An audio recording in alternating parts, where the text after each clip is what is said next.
नमस्कार, ESPN 9 news आप देख रहे हैं। आपके साथ मैं हूं अक्षय अग्रवाल।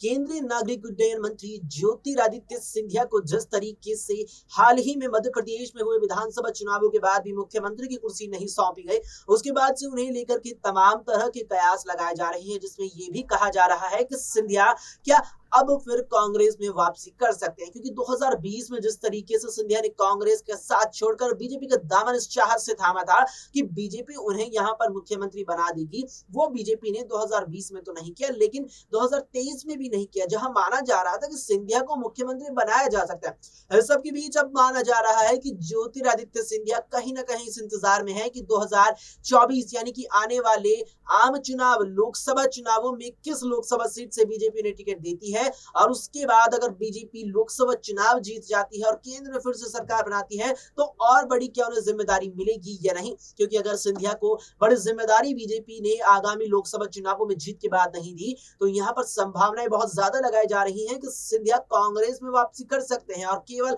अकेले वापसी नहीं करेंगे। जैसे 2020 में वे कांग्रेस के विधायक यहाँ बीजेपी में ले आए थे, तो इस बार बीजेपी के विधायक कांग्रेस में ले जा सकते हैं। लेकिन इस सब के बीच एक और बड़ी खबर यह आ रही है कि ज्योतिरादित्य सिंधिया की करीबी नेत्री रही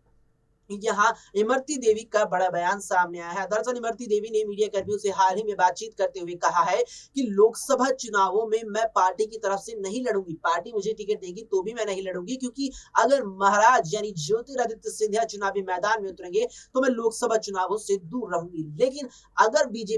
बीजेपी आलाकमान, अगर हमारी पार्टी ज्योतिरादित्य सिंधिया महाराज को टिकट नहीं देती है तो मैं चुनावी मैदान में उतरूंगी, नहीं तो मैं उनके साथ उनके लिए प्रचार करती नजर आऊंगी। जिस तरीके से यहाँ इमरती देवी के द्वारा ये बयान दिया गया है, ऐसे में माना जा रहा है कि इमरती देवी जो यहाँ कट्टर समर्थक ज्योतिरादित्य सिंधिया की कही जाती है, कहीं ना कहीं उनकी कुछ यहाँ पर विवाद हुआ है ज्योतिरादित्य सिंधिया से, क्योंकि उनके इस बयान का सीधा मतलब यही निकल रहा है कि वे चुनाव तभी लड़ेंगे अगर सिंधिया का टिकट काट दिया जाए, यानी कि सिंधिया को अगर टिकट मिलेगा तो वे चुनाव नहीं लड़ेंगे। हालांकि आपको बता दें कि इमरती देवी पिछले 2 विधानसभा चुनाव हारी है और पूर्व में विधायक वे जरूर बीजेपी की तरफ से रह चुके हैं, लेकिन हाल के और इससे पहले यहाँ जो राज्य में विधानसभा चुनाव हुए, जिस सीट से उन्हें प्रत्याशी बीजेपी ने घोषित किया था, दोनों ही बार इमरती अपने विधानसभा भी नहीं बचा पाए थे। ऐसे में कोई संभावना नहीं है कि ज्योतिरादित्य सिंधिया से बढ़कर बीजेपी उन्हें टिकट देगी। लेकिन इस पर आपकी क्या कुछ राय है, हमें कमेंट बॉक्स में कमेंट करके जरूर बताएं। फिलहाल कल इस पेशकश में इतना ही। देश और दुनिया की तमाम खबरों के लिए आप देखते रहें एसपीएन 9।